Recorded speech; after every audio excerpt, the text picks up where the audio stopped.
So I'd like to welcome everybody to this inaugural seminar of the 2020-21 MIDAS seminar series.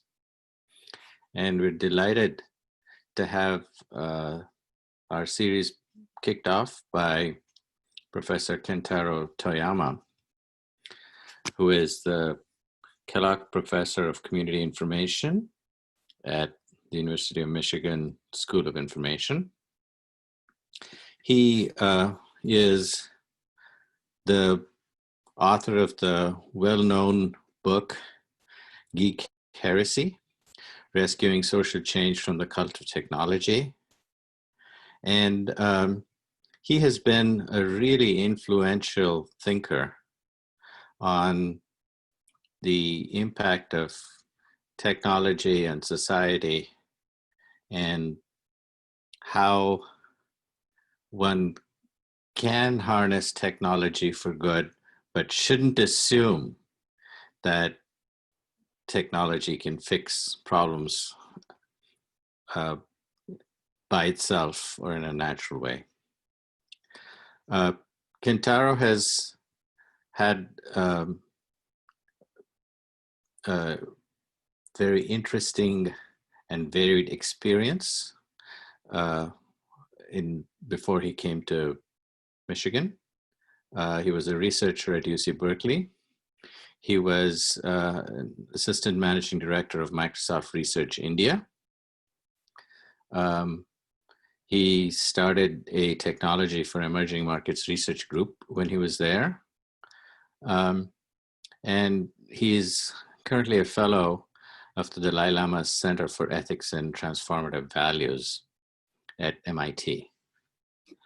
I'm really delighted that Kentaro has agreed to speak to us today on a topic that I'm sure is front burner for many of you. Kentaro? Thank you, Jag, for that very kind introduction. Let me get my slides up. Here we go. Okay, so yes, so I will say first of all that I don't really consider myself a data scientist as such. I do research that often involves some data science, but I don't really work in the methods of data science and so forth. Nevertheless, I did my PhD in computer vision. I used to do a lot of work in artificial intelligence and computer vision, and so I do have a sense for the technical issues that data scientists work on. But today what I'm going to do is talk about kind of issues that are kind of surround data science, especially as they have to do with social justice. And a lot of this talk will be based on experiences that I have had in applying computer science to the problems of the developing world, specifically trying to apply certain technologies. And I'll begin with that. So I helped found this research lab, Microsoft Research India. And of course, India is a very interesting place in that on the one hand, it is an IT superpower. On the other hand, 2/3 of the country is still very poor by any metric that most of us would apply. A good portion of the country still depends on agriculture for its livelihood. And so it was an interesting place to live and work to kind of understand how technologies might support social change of various kinds. I was particularly interested in helping poorer communities in India in rural and urban areas do better through technology. So I'll tell you about one such project. This was our first attempt to kind of understand how computing and computer resources might be improved in the conditions of India's government schools. So one of the first things we did was to kind of visit a bunch of public schools. They're called government schools in India, and just see what they had. And it wasn't a majority, but I would say you know, a significant number of the schools already had computers in their building. They often had computer labs, and what you would see is exactly this situation. This is a photograph in which basically you see 3 children at a PC. We also saw 5 at a PC, and sometimes it was 9 or 10 at a computer. And this was not at all unusual. And so we thought, hey, there's a very simple technology fix to the solution, which is what if we just gave every child a mouse and then allowed them each to have a differently colored cursor on the screen. and those cursors would basically allow them to play educational computer games, collaborative games, and so forth. We tried this out, and we found that, our studies found that for certain kinds of drilling tasks, 5 students to a single person computer could learn just as much as 1 student per PC. And I'll show you some pictures of how this looks. So this is an example of the situation prior to what we called multi-mouse. There's one child, and you can see there's, he has taken control of the mouse, and then the other children are literally crawling over each other, climbing over each other to try to get some kind of interaction. This one child at the top is almost about to discover the touchpad. And interestingly, there is a social justice element to this situation, because very often the dominant child who takes over the mouse is an upper caste boy, who somehow has already learned at this young age that they can have their way in the world. But if you provide everybody with a mouse, then you see this situation. And you can see the expressions on people's, on the children's faces is dramatically different. They're much more engaged. In reality, in the earlier situation, what you see is that a lot of the children very quickly lose interest because they're not able to interact. And then even the child with the mouse eventually loses interest because their friends have moved away. In this situation, we were able to have kids engaged for 20 minutes, even more. One of the children would said something like, how come every computer doesn't come with multiple mice? So we considered this a research success, same amount of learning at a lower cost, and kids loved it, okay, hooray. That's the way we thought about these kinds of projects.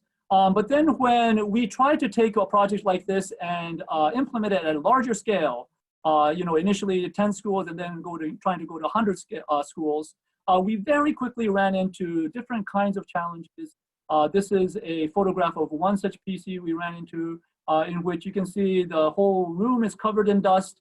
The PC's cover is taken off because they repeatedly had to repair it or replace the motherboard. And basically, there were lots of situations where we saw computers piled up in closets because the principal was afraid that if he let children use them, that they would break, and he was responsible for ensuring that a certain number of computers were still there, et cetera, et cetera. All kinds of administrative challenges that really prevented us even from getting to the point of even trying to consider whether our solution made sense. So the reality that we faced was that these non-technical problems of education in lower income contexts really swamped any of the technical solutions that we could come up with. And this was true not just for multi-mouse, but for many other projects that involved all kinds of use of digital technology for agriculture, for healthcare, for governance, for education, and so forth. So I'm going to take that lesson today and try to distill what I ultimately learned about it and see how it also applies to different kinds of ways in which data science might be applied to social justice. After about 50 such projects, where each time we would have a nice research result, and we could claim that something about our new technology actually addressed a problem, and then trying to implement them in the field with a slightly larger scale, maybe even just 10 times what we started off with as a research project. We often ran into these challenges, and I really struggled to kind of understand why this was happening, why something that worked as research failed to work in practice when you were trying to scale up. And what I ultimately came up with is a very simple explanation that is not original. It's the kind of explanation that you will run into routinely in news articles about technology and society. And there's a history of research in a community called Science and Technology Studies that has arrived at similar kinds of conclusions. But basically what it is that for the most part, technology amplifies underlying human forces.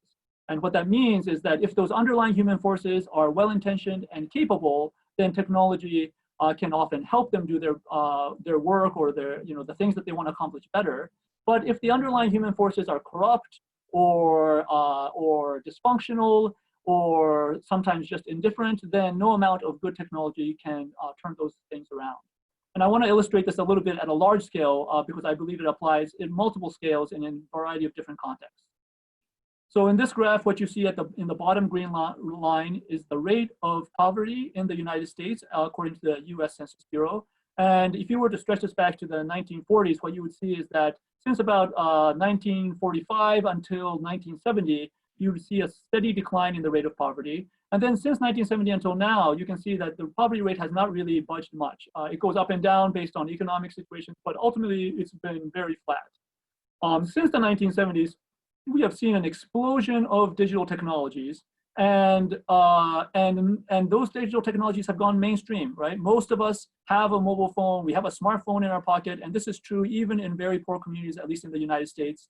And despite this fact, and despite the incredible power of these devices and the internet that we can connect to, it hasn't really changed the lives of those who are in poverty. And this is also true in terms of inequality. So if you're interested in inequality, again, this incredible proliferation of fantastic technological inventions has not fundamentally changed the direction of inequality, which is in fact getting worse and worse over the decades. Sometimes people say, well, what about other things that are not strictly related to poverty? Early on in the history of social media, people used to think that, hey, this is a medium by which we can connect to people we would otherwise not meet. We will feel more empathy for people whose problems we understand better, and as a world will come together. In fact, exactly the opposite has happened. What's happened is that with more ways to connect with each other, we are increasingly choosing to connect only with those with whom we already agree. And so there's a certain kind of balkanization and polarization that happens. So that is the story with technology. I'm going to suggest that a very similar law applies with knowledge, and specifically with respect to the kind of knowledge that data science might create. So I want to pick a particular topic to discuss this, and that is the topic of hate speech online. So as many of us have seen in the news, there's a big issue as to what to do with hate speech on platforms such as Facebook, Twitter, and so forth. Legally, at least in the United States, there is no prohibition on hate speech as such, as long as it doesn't include an incitement to violence. And so there's an interesting situation in which the First Amendment allows hate speech, and yet it's very clear that hate speech is not something that is particularly positive for anybody. And so social media companies are often caught in the middle trying to navigate the situation. And this is true, of course, in India, but also in the United States as well. We have a situation, in fact, in just about every country, there are challenges with social media and hate speech. Now, one approach to this problem, as some of my colleagues are working on, is to try to find algorithmic methods to detect hate speech online, to identify what is hate speech and not, and possibly to kind of get rid of it automatically through various means. However, for any of these methods to ultimately be taken up, they have to be implemented by the companies that run these large social media platforms. So let's consider what Facebook has been thinking. So this is a talk that Mark Zuckerberg gave on October 17th, 2019. And he was basically defending what his company's policy was at the time, which was to allow hate speech. He felt that it was a part of free speech, First Amendment's free speech in the United States, and that free expression of all kinds should be allowed. Then about a little under a year later, he changed his mind. This is a message that he wrote on Facebook, and it was a public announcement that Facebook itself was going to have different policies with respect to hate speech. Now, the real question is, what happened between, in this intervening 9 months that caused him to change his mind? So let's take a look. So October 17th, Mark Zuckerberg defends hate speech on Facebook, okay? And January 31st, he gave another talk in which he again defended hate speech on Facebook. On May 28th, 2020, he again defended his company's policy with respect to hate speech on Facebook. Now, meanwhile, here's what's happening.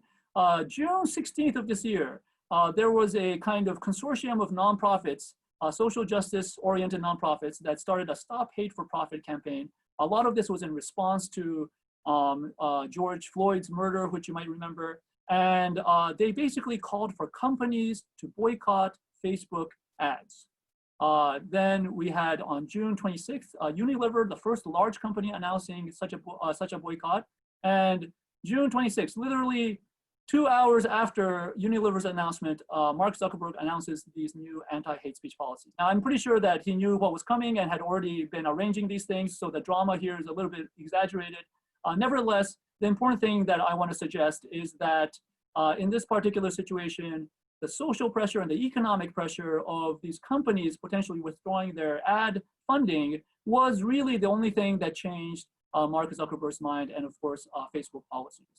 And so what I want to suggest here is that you can have the greatest algorithms in the world, but ultimately, if they're not implemented by the powerful organizations that run these kinds of platforms, nothing ultimately happens. And if you think about it, that is another way of stating that the technology and the knowledge and the data science ultimately only amplifies underlying human forces. If you have very powerful entities who want to do bad things, we cannot prevent that by doing data science in and of itself. I think this is a lesson that applies not just to technology, certainly applies to computing and artificial intelligence, but I think it applies overall to all the kinds of knowledge and technologies that data science might come up with.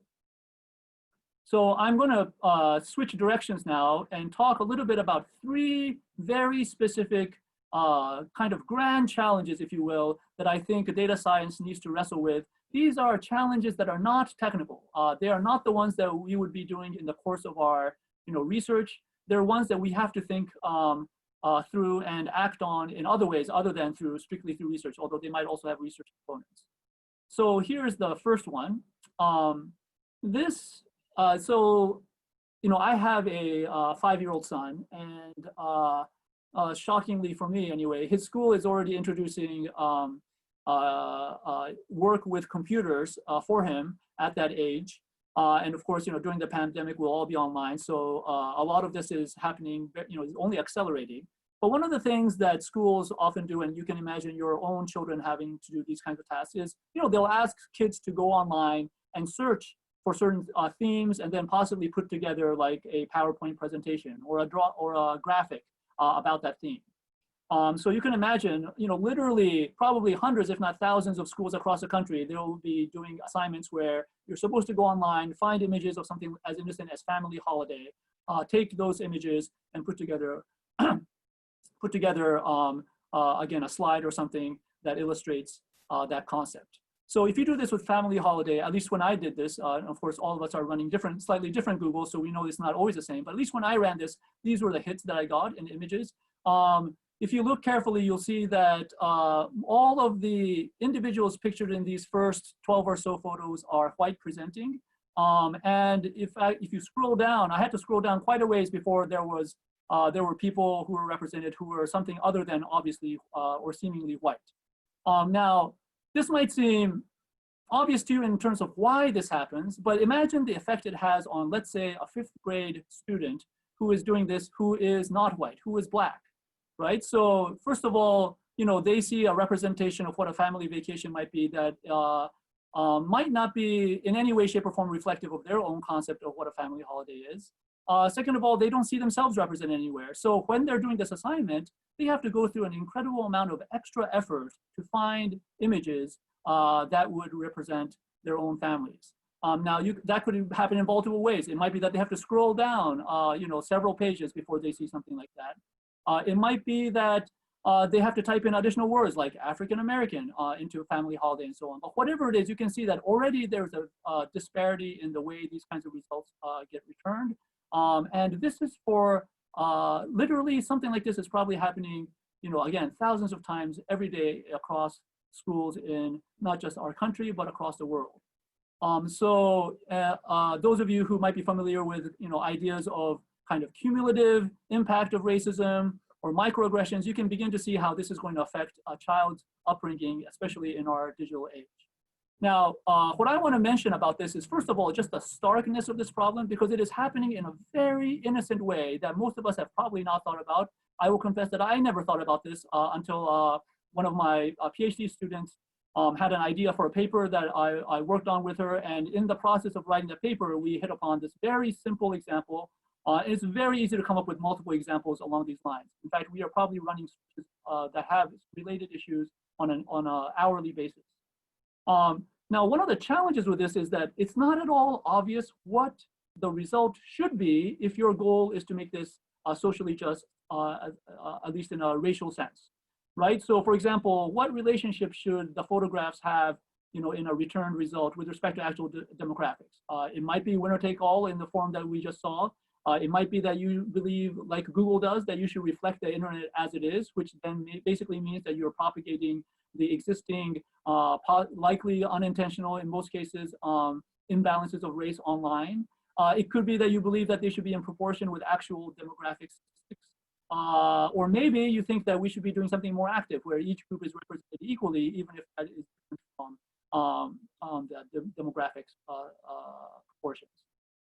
There's other questions like what happens if you're in such a small minority that you wouldn't appear in the top 10 hits? Does that mean that you never have a chance to be found? Does it, what about intersectional identities? What if you are looking for a picture of a woman who is Asian and likes to dress in a flamboyant way? Will you find something like that? And obviously, this devolves into a situation where you can't possibly represent every possible identity. And yet the converse is that some people will be consistently left out. What about, when you're considering demographics? Let's say you want to match it to demographics, to consider the demographics of the country that you're in or of the world. And those are obviously very different. There's different ways you can conceive of this. Should there be user options to alter the results? So should there be buttons where you can click for your own race or gender? Or should it be that the default is something, in which case, again, what should the default be? There's an endless number of these questions. And I think from what I've seen, data science has been very good about addressing these issues, assuming we know what the result should be. But then there's a very deep question as to what the results should be in this kind of situation. And I think these issues can be asked in just about every context in which digital tools in particular are being used to help people accomplish the things that they want to do. These are, again, not technical problems as such. They're deeply philosophical. They probably intersect with moral philosophy and some of the many ways that philosophers have thought about it. I don't necessarily suggest that data scientists become philosophers, but I think we as a community need to do more work with people who think about these issues to arrive at reasonable solutions before we can be sure that any of the particular algorithms we might be developing apply. Okay, I'm going to switch to the second grand challenge. So for those of you who are computer scientists, you will be aware that there's, actually, let me ask you this. What do you think these photographs are of? I wonder if I can see the chat window. If anybody wants to chime in on the chat window and say, or even just unmute yourself and speak.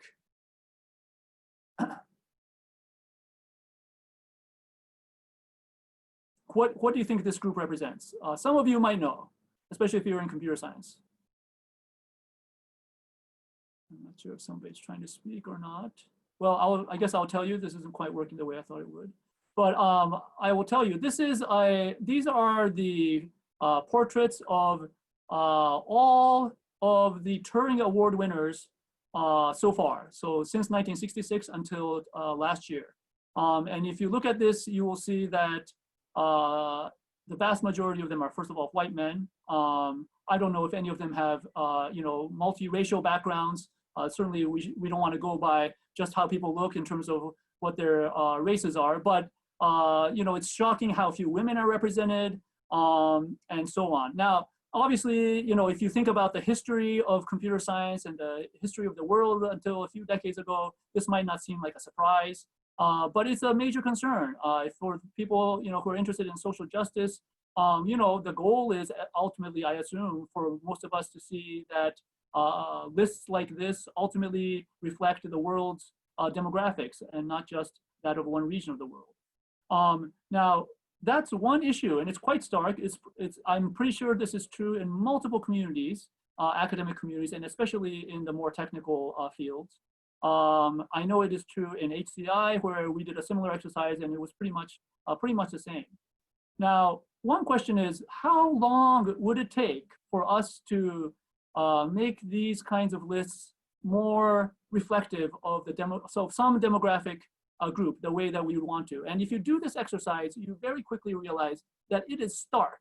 So let's suppose we only awarded Turing Awards to Black people for 10 years, right? So there would be, at the end of that, there would be 10 Black Turing Award winners, maybe 11, depending on whether I missed some in the previous list.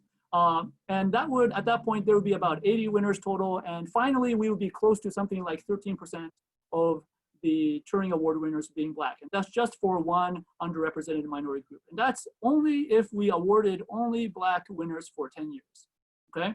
Now, obviously, if we award them in proportion to the percentage of Black data scientists or computer scientists today, we will never get there because that proportion is shockingly low. Among PhD students, only about 1% of the computer science students currently are Black, for example, and I believe it's even less for women students. And so we're never going to achieve anything like the US demographic proportion. What if we continuously just awarded in proportion to the current US racial distribution? So that's about 13%. So let's say about one or two out of every 10 winners was Black. Well, basically what that, asymptotically, we would really never get there. But let's say, if we do this for nine times as many years as we have been doing, then we might finally get there. So that, I would say gets us to something like 2720. The year 2720, we would finally be at a point where the racial distribution of Turing Award winners was something like the US demographic proportions. And then finally, think about things a different way. Let's suppose all of us only admitted Black students for PhD programs for a while. After about 8 or 12 years or so, we would get to the point where probably, making some very simple assumptions about the rough size of the PhD population and so on, somewhere about between 8 to 12 years or so, I estimate that at that point, the group of working PhDs would match something like US demographics for again, Black people.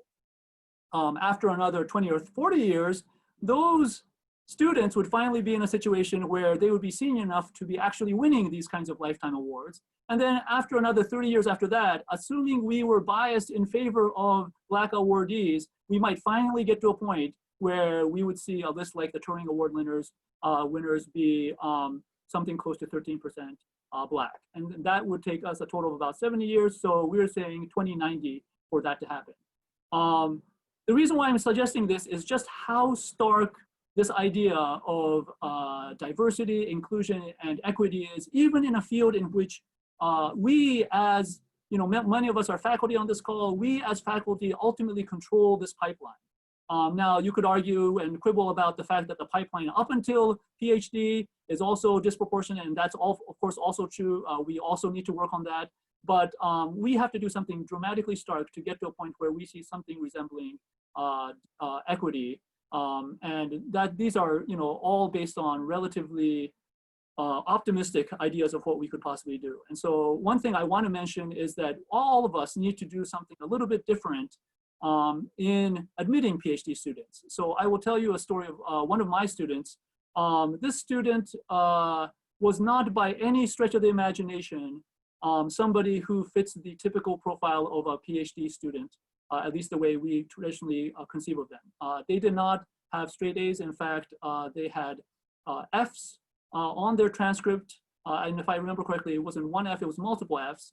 But it was very clear to me in their materials that this person was the kind of person who stuck to things no matter what. They were committed to it. And in their application materials, it emerged that even the F's were explained by the fact that they had routine kind of family emergencies that they often had to deal with, and they had to take time off from school and so forth. I took a chance on this student because I thought the spark of their commitment and their interest was far greater than taking yet another student with straight A's and perfect GRE scores. And they have been doing fantastically well. So I think more of us need to be willing to look for this kind of different expression of talent if we're going to change any of this. And I would say again, if all of us did this with a little bit of our students, we are still a long ways away until at least racial equity in groups like this. Okay, going on. One of the things we're seeing outside of academia is the degree to which data science is increasingly being used to do things that are socially difficult to approve. This could be about data science being used to monitor us, to invade our privacy, and so on and so forth. And one of the challenges as data scientists is that there's not really anything that any one of us can do that would really change the situation for these things, as oftentimes they're controlled by large governments or by large corporations.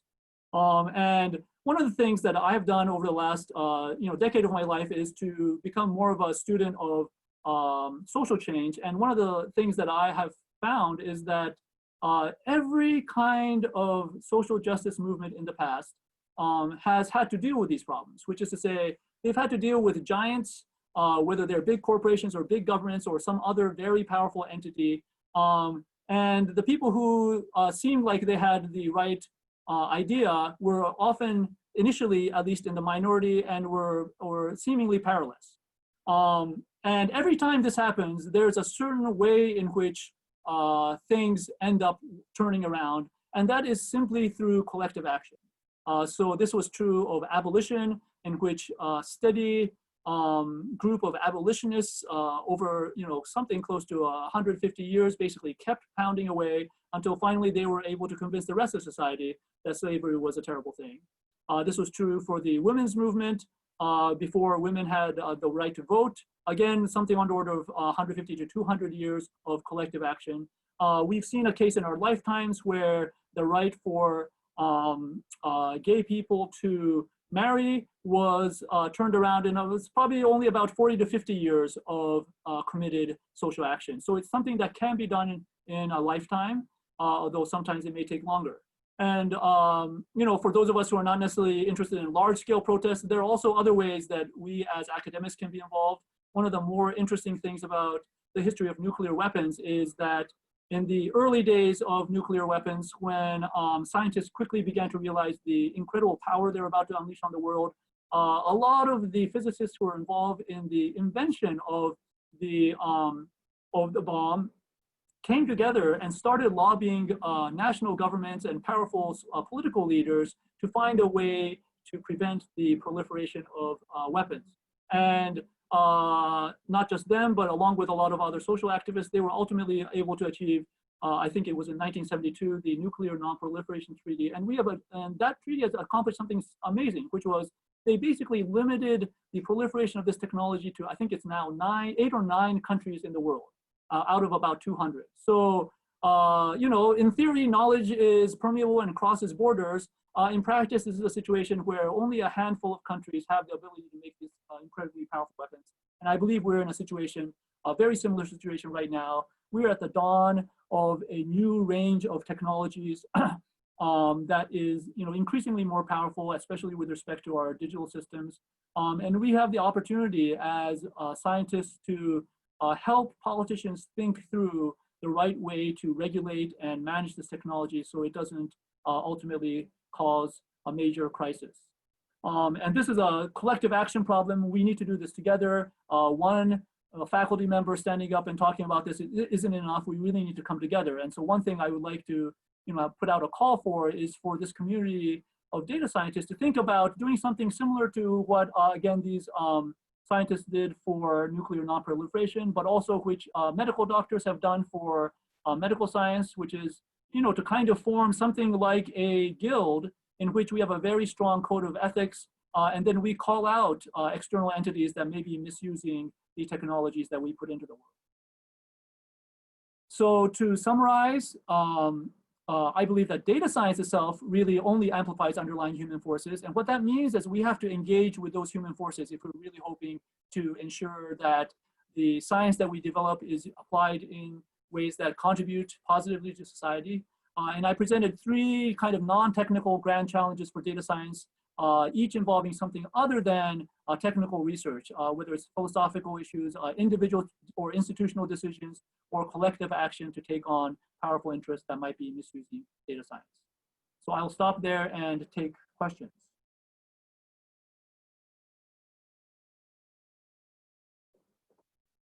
And I guess there's already one question, not yet, let me see.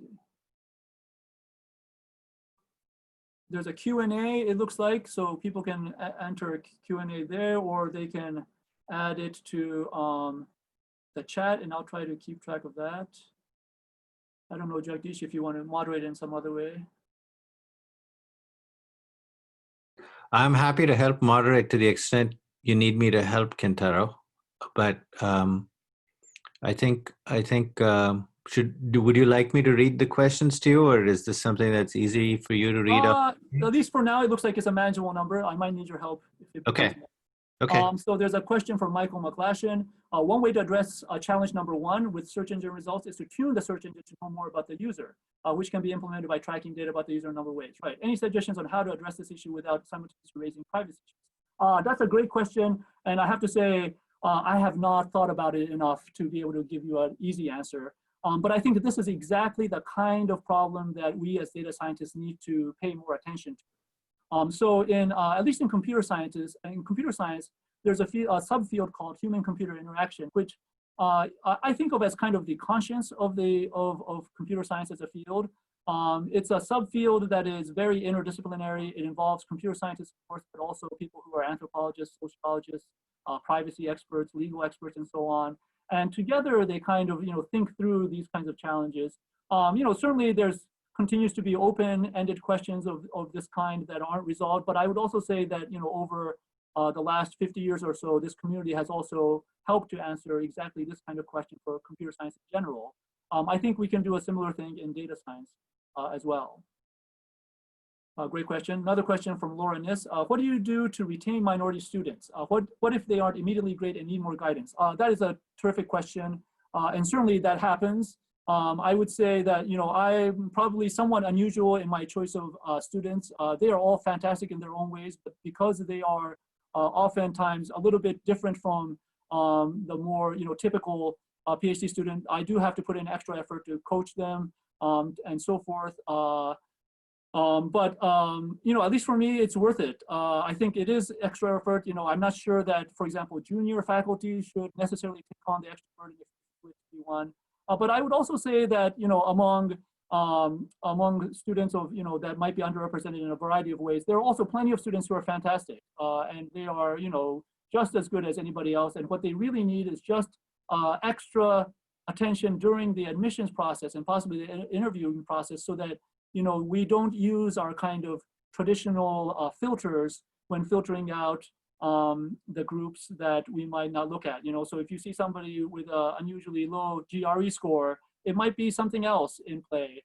And so I think the message there is during admissions, if anything, to kind of intentionally pay more attention to groups that you feel are underrepresented, and really try to, in some ways find their strengths rather than discarding people for, one or two weaknesses. Which again, I would say I used to do all the time, and I've stopped doing that because of this very reason. Let's see. There's a question from Kathleen Clinic. Our student team is working on methods to develop unbiased algorithms for video analysis. Do you have any general advice? That's a great question. If I were a social scientist, I would say that the idea that there is such a thing as unbiased it probably doesn't exist. Every decision that you make that is algorithmic ultimately is biased towards something. The question is whether that bias is one that's forgivable or not. This is a very broad question. I'm happy to, I'm not sure specifically what you were getting at, but I would be happy to take this offline. You can certainly send me an email. But otherwise, I would say there's several things that I found that my colleagues and I do, especially when it's having to do with issues of representation and equity, which is, it's often helpful if you involve people in your collaboration who come from backgrounds that you're trying to attend to, because they will often notice things that you would never even have thought to think about.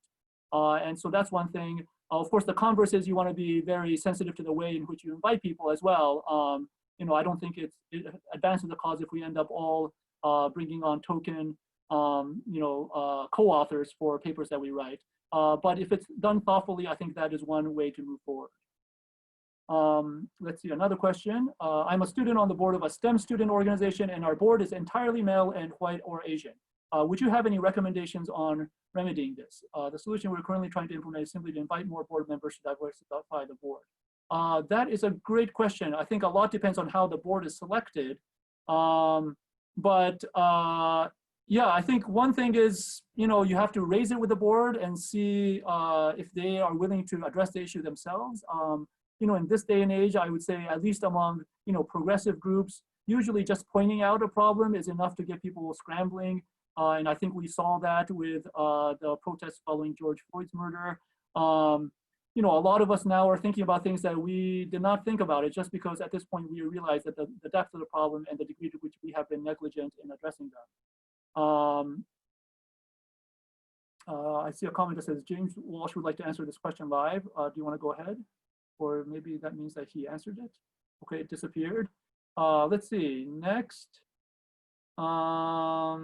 Does University of Michigan and UMSI have any professors working on algorithmic justice and conscious AI for good? Absolutely.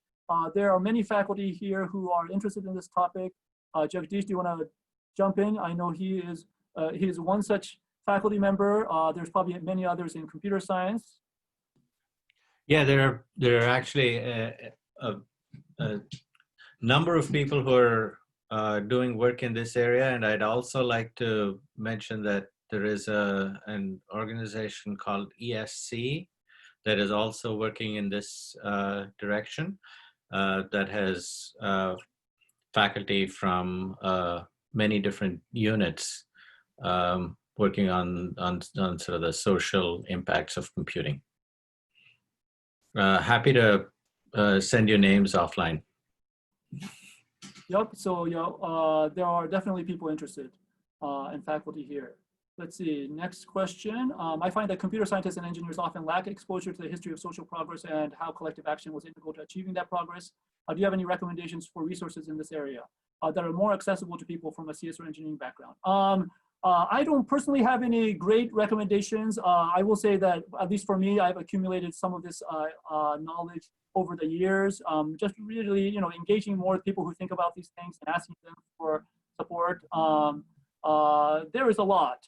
You know, I remember, in fact, I think Jagdish was there in a talk I gave a few years ago, where it was a bunch of computer science faculty, and I was trying to explain that, you know, there's lots of things that can be done other than computer science to support social change. And somebody asked me the question, well, if it is not done through technology, what other forms of solutions are there? And of course, that's a question that only a computer scientist would ask. There are, you know, there are whole fields devoted to social change, like social work and so on, that, you know, have, you know, textbook upon textbook about how to address these things. Another place to look, of course, is online. If you just begin to search, you'll quickly be pointed to resources. So I encourage people to do that. Next question. Do you think that collective action groups should press for change through working with governments or through market mechanisms like boycotting? I think you have to do both. It depends on, you know, who you're trying to affect and who you're trying to change. One way I think about corporations is that corporations are great at generating, you know, economic value, but they are terrible at equity. And so something at least as powerful, if not more powerful than a corporation, needs to be present in order to really influence them. And one way to do that is through government policy. Market mechanisms like boycotting, I think, are effective to a certain extent. But one of the challenges is that, again, organizations, you know, not just corporations, but organizations have very long histories and abilities to stick to an idea, so that over the years, they can keep chipping away in the direction that they want. And so you really need a kind of counter organization. Boycotts are good, but they're often too short-lived to really maintain longer change. But again, I think, you know, any means at our disposal in terms of collective action, and again, studying the history of how, you know, different things have happened in the world is often helpful. With respect to corporations, things like, you know, how did tobacco companies ultimately be held accountable for lung cancer that their, you know, products caused, or how did car companies, how were they made to install seatbelts as a requirement? You know, just reading even overviews of these histories is very instructive. Another question from Jay Kwong. Even if, say, the population of the PhD student for a certain minority group does not reflect the population of the US, does it actually mean that there is social injustice? If measures as what you suggested are implemented to bring up the percentage, wouldn't that be another form of injustice to other population groups? That's a very interesting question, and I think an interesting one. I would say, in the, you know, the big thing to think about is, unless you believe that there are fundamental capacity differences that are genetic between the races, I think there is, in fact, injustice if things are not reflecting the percentage population. Now, there are all kinds of challenges that cannot be overcome right away, despite that fact, because of the accumulated impact of history and past discrimination. So for example, I don't think there's any doubt that some underrepresented minority groups in this country are, would do poorer on certain kinds of tests simply because their parents didn't have the same opportunities as our parents did. And therefore their children's education was not as good as the children of other groups, and so on and so forth.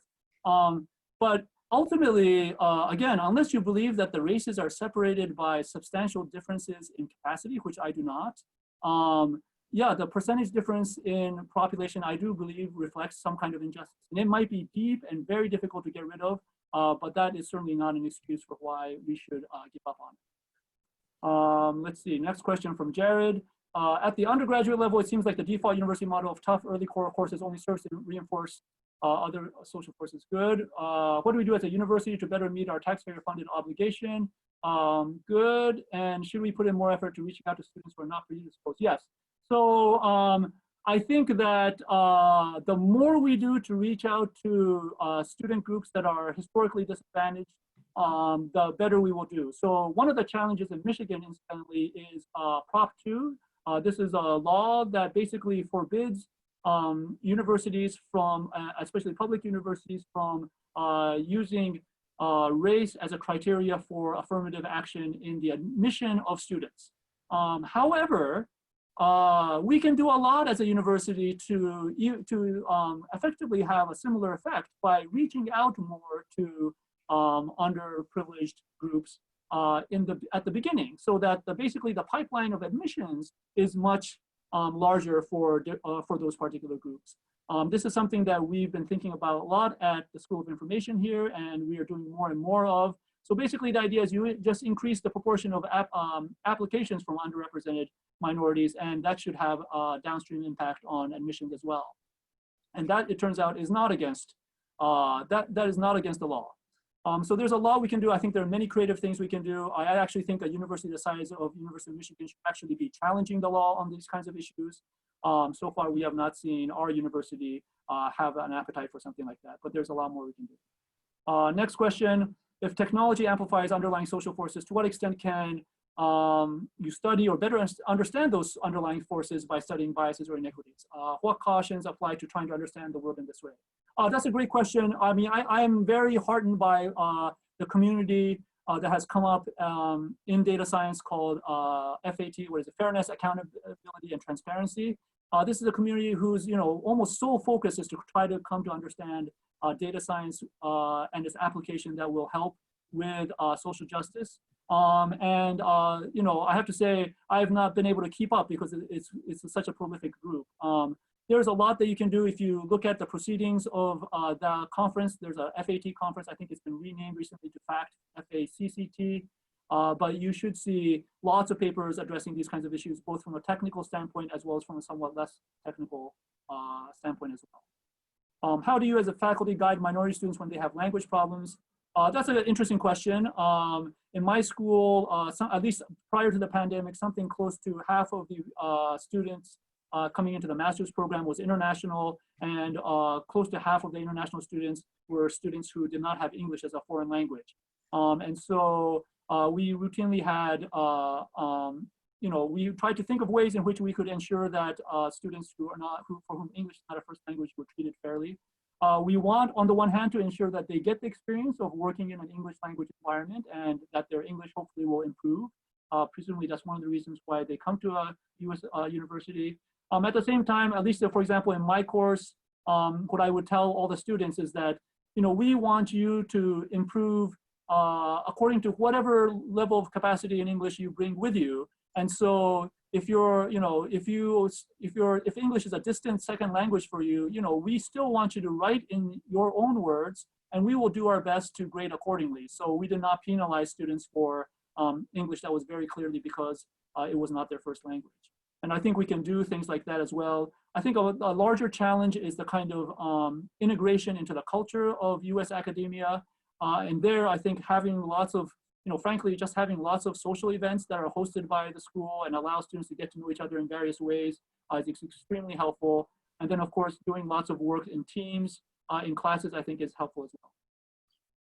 Another question, I see this is a follow-up. To understand why African-American English is perceived as abusive or offensive, can we learn something by studying associations with the AA bias and abusive language detection models? Okay, that's interesting, although that sounds less about how faculty can guide anything. So first of all, I would say the onus is on those of us in the majority to adjust to people who have different kinds of accents.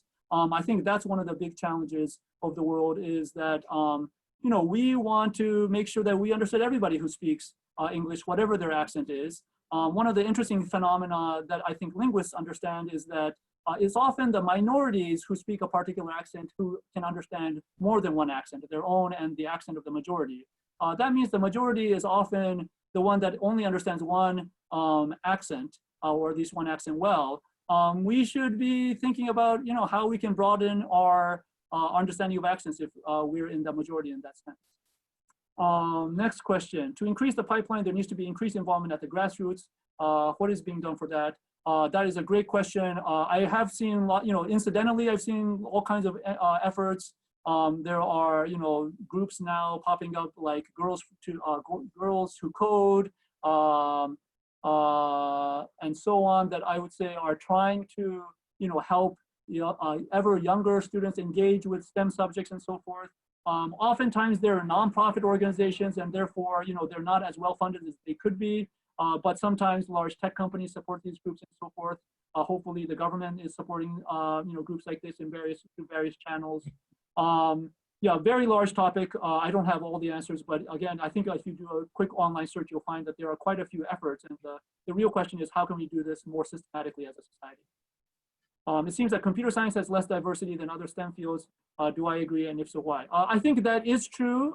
There are, again, people who study this very topic. I'm not an expert in the area, but some of the things that I understand are that, for whatever reason, historically, computer science has been dominated by white boys and men. And as a result, it seems to have biases about in terms of how it is taught and the context in which computing is talked about that lean towards the same group of people.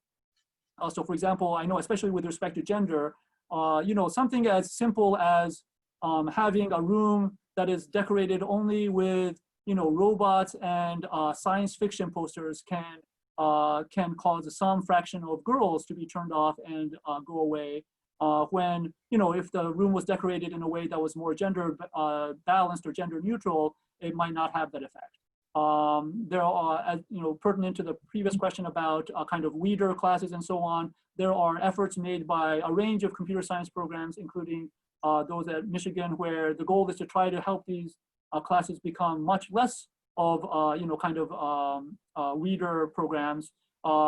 A lot of it has to do with increasing time of engagement with students or using a flipped classroom model where the faculty member is helping students in class, but students are watching videos or learning material otherwise outside of class.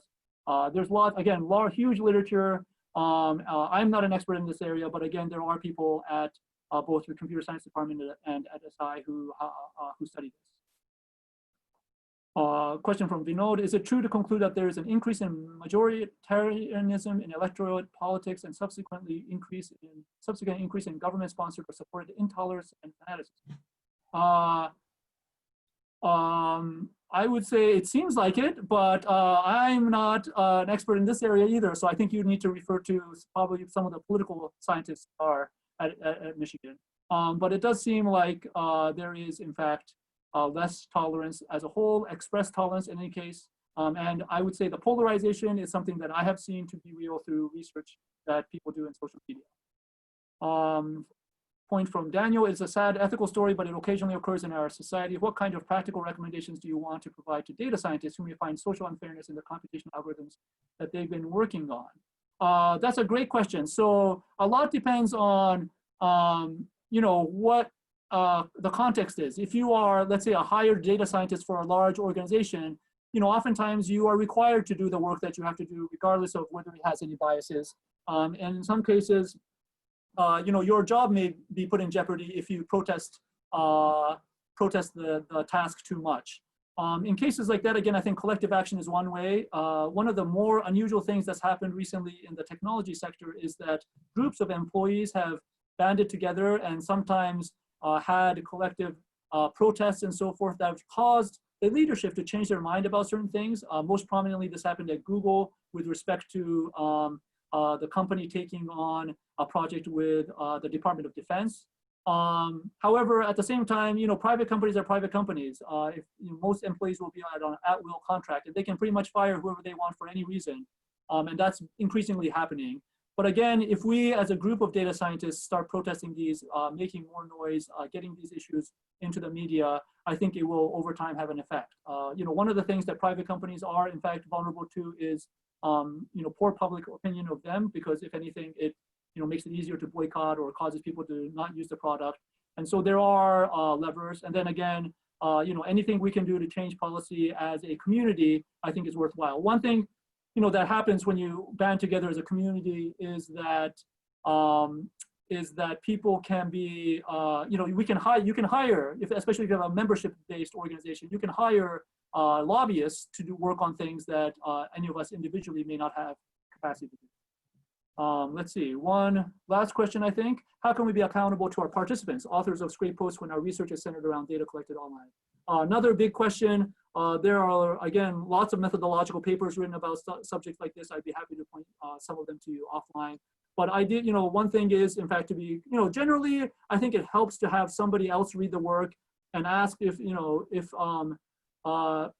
of it, seems obnoxious. One thing that some of my students and I recommend is to kind of be other focused when you're writing research papers, which is, sometimes people think in terms of, okay, what if the senior person reads my paper, what would they think? And now also think about, okay, what if, my peer who is Black or who is Hispanic or who comes from, a disabled, who has a disability, or who comes from a background that I'm not familiar with, were to read my paper, would I be proud of how it's written and how I addressed my participants and so forth? I think if you think of it that way, a lot of things will occur to you. Okay, so that's the end of the questions, and I think it's the end of the hour. Thank you very much. That was really tremendous, Kentaro. I don't think I've seen a talk with this much audience participation and so much enthusiasm. Thank you very much for a very inspiring talk. And thank you, everybody, for your attention and engagement. See you next week. Absolutely. Next seminar. Thank you.